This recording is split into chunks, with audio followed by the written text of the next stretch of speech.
Party के प्रमुख अंबेडकर जी थे।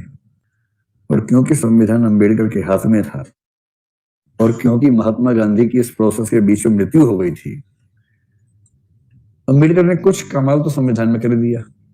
महात्मा गांधी ने खूब कहा कि पंचायती राज को महत्व देना, पंचायती राज को महत्व देना। बीच में चिट्ठी लिखते थे संविधान सभा को। महात्मा गांधी बड़े आदमी थे, संविधान सभा तो बच्चे बैठे हुए थे, तो संविधान सभा का हिस्सा नहीं बने महात्मा गांधी। अरे तो बच्चे, मैं क्या करूंगा इसमें आके। तो बच्चे लोग संविधान बना रहे थे। महात्मा गांधी को पता लगा कि ये लोग पंचायती राज पे ध्यान नहीं दे रहे हैं।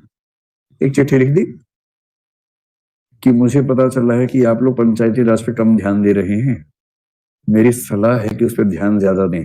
भाव ये था कि वरना मैं अंट कर दूंगा, ध्यान रखना।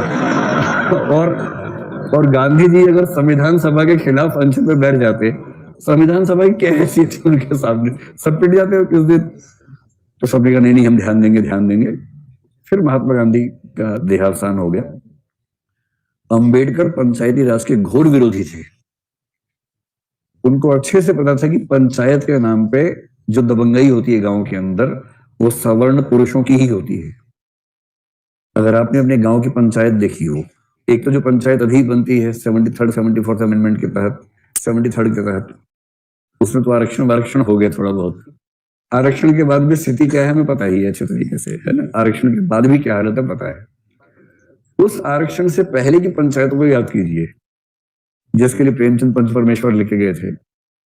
उन पंचायतों में कभी कोई औरत दिखी आप लोगों को, या हमेशा पुरुष ही दिखते हैं वहां पर? सारे के सारे सवर्ण बुढ़े पुरुष इकट्ठे हो जाते हैं।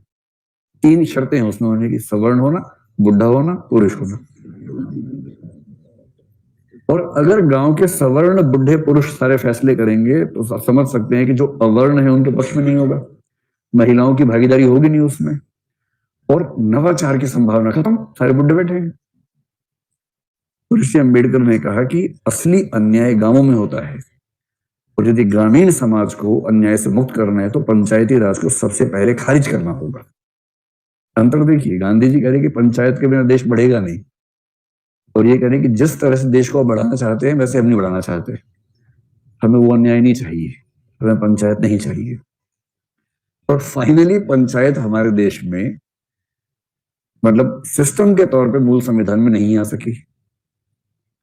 ये तो बाद में 73rd अमेंडमेंट से ऐसा हुआ कि पंचायती राज एक कंपल्सरी सिस्टम बन गया, उससे पहले कहां सिस्टम था। तो थिंक फॉर यू को ऐसे ही एजुकेशनल वीडियोस के लिए सब्सक्राइब करिए और लॉन्ग वीडियोस के लिए चैनल को विजिट करिए।